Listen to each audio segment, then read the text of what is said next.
Pak Prabowo, boleh saya minta tanggapan Bapak atas dua nama yang saat ini juga sudah menyatakan diri siap maju di Pilpres 2024. Ganjar Pranowo dan Anies Baswedan. Yang ini dulu, Pak.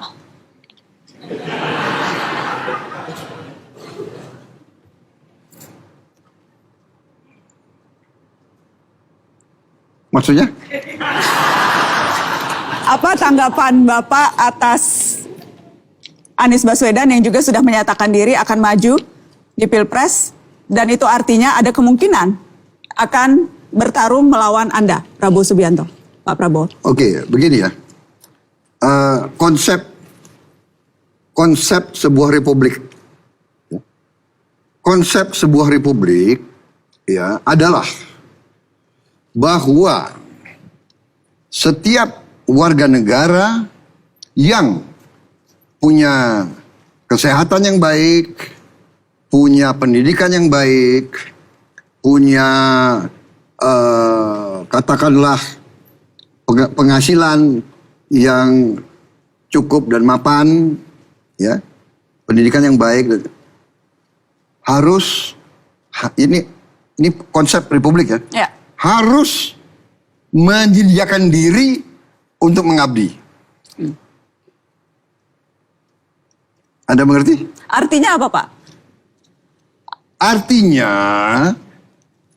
Anies Baswedan sebagai warga negara, kalau dia merasa tadi itu berpendidikan cukup, berkesehatan baik, penghasilannya sudah mapan, dia boleh saja, dia sebagai warga negara bagus kalau dia menyiapkan diri, menyediakan diri untuk maju. Kan dia menyediakan diri untuk berbakti kepada negara. Dan itu kan positif. Ya. Dan sosoknya, boleh saya minta penilaian Anda atas sosok Anies Baswedan, Pak Prabowo? Saya kira bukan wewenang saya atau kompetensi saya untuk menilai. Itu kan rakyat yang akan menilai beliau. Iya kan? Kalau saya pun menyiapkan diri atau menyediakan diri untuk maju, kan berarti saya ini kontestan beliau. Saya kan, iya kan? Ya. Kita akan bersaing. Masa Anda minta saya nilai beliau? Kalau gitu diksinya saya ganti, Pak. Saya masih usaha nih, Pak. Saya masih usaha. Kalau begitu bukan menilai, Pak. Saya ganti pertanyaannya, bukan menilai. Yang bener aja. Aduh, ini. Saya ganti pertanyaannya, Pak. Ini Mbak Najwa ini memang aduh.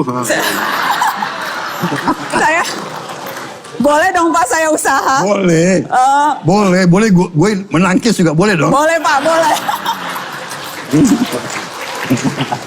Karena kan dulu Bapak mendukung ini ketika menjadi gubernur. Jadi bahkan komentar singkat saja menurut Bapak tidak ada tentang sosok ini, Pak? Ya, tadi kan sudah komentar cukup panjang saya. Kalau gitu saya ganti fotonya ya, Pak. Boleh saya ganti foto? Boleh dikeluarkan foto yang ini? Ya.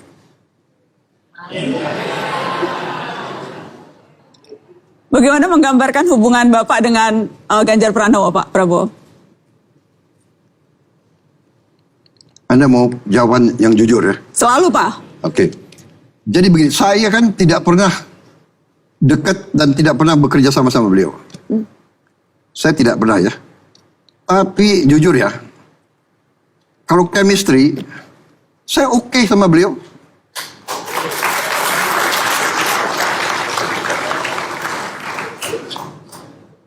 Orangnya apa ya? Orangnya easy to get along with. Saya oke, saya bisa bergaul sama beliau. Dan ya, saya kira dia orang yang baik, hati yang baik, niatnya baik.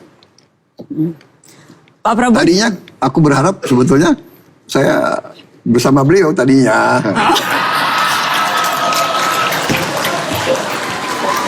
Ini mulai seru Pak. Tadinya. Itu dalam Tadinya. Dan apa yang mengubah? Jadi begini, udahlah. Kita ini udahlah, ini Indonesia ini sebetulnya udah yang bener, yang penting kita rukun, udah itu aja. Ya. Tadinya saya masih mau tadinya, Pak. Tadinya itu. Ya, tadinya tapi sekarang nggak bisa kan? Ya.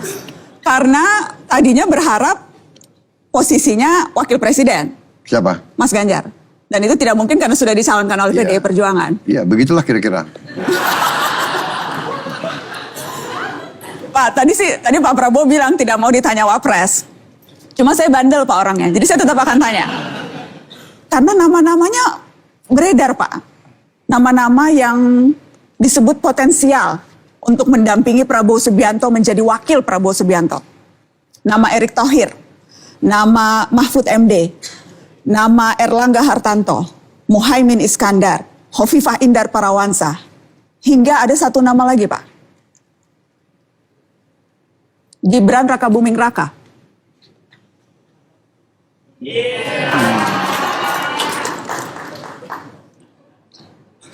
Kalau menurut Mbak Najwa, siapa yang paling cocok?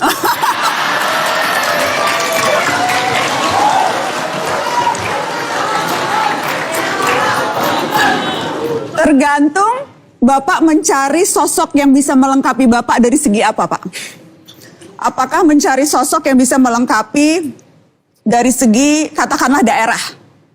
Atau dari segi elektoral, hendak menambal suara dukungan di mana? Atau dari segi kompetensi, pengusaha atau bukan pengusaha? Atau dari segi usia? Jadi tergantung Pak Prabowo nyarinya yang seperti apa, nanti saya carikan. Oke. Ini kita jujur ya. Jujur Pak. Jadi semua nama yang Anda sampaikan ya, semua nama yang saya dengar.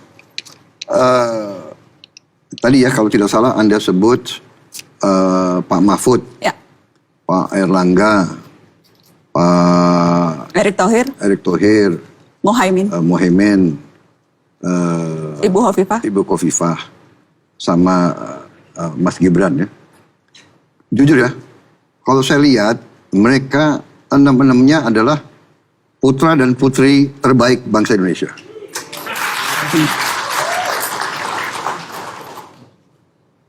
Masing-masing di bidangnya, masing-masing dengan latar belakang masing-masing, masing-masing dengan usia masing-masing. Ya inilah proses demokrasi kan. Tersaring dari sekian, akhirnya Anda sendiri yang ajukan 6 nama. Dan itu yang ada. Jadi saya lihat, I can work with all of them. Saya bisa bekerja dengan semua. Pak, nama Siapa tahu kalau nanti ujungnya Ganjar mau jadi wakil saya, kita pertimbangkan. Siapa tahu. Tapi gini, gak ada masalah. Gak ada masalah kita bersaing dengan baik. Kita bersaing dengan baik, kita bersaing dengan sejuk. Udahlah, pertahankan tradisi demokrasi Indonesia. Demokrasi santun, demokrasi penuh kekeluargaan, demokrasi yang tidak ada kebencian. Pak, saya mau bahas sedikit saja nama yang saya sebut terakhir. Gibran Rakabuming Raka, putra Presiden Jokowi. Ya. Nama itu muncul, apakah itu secara serius dipertimbangkan? Atau karena ini akan dengan sendirinya membuat banyak pertanyaan soal nilai-nilai demokrasi di negeri ini, itu tidak masuk perhitungan Anda, Pak Prabowo? Tentunya termasuk dong. Semua harus kita perhitungkan. Ya, jadi pertama ya, sekarang ada alat perhitungan ya, antara lain survei dan polling. Survei dan polling ada yang objektif dan ada yang tidak objektif, ya kan? Survei dan polling bisa dijadikan alat kampanye. Berarti tidak objektif. Karena kita pakai untuk menaikin kita. Tapi kalau kita mau ambil keputusan, kita kadang-kadang kita bikin survei yang kita minta, tolong kasih tahu saya keadaan sebenarnya. Keadaan sebenarnya. Ya. Di kalangan rakyat, si A bagaimana, si B bagaimana, si C dan sebagainya. Jadi itu pertimbangan. Kita namanya demokrasi. Tapi pertimbangan itu tidak seharusnya hanya soal elektoral kan Pak Prabowo? Ini demokrasi, Mbak. Demokrasi dilaksanakan dengan elektoral. Benar nggak?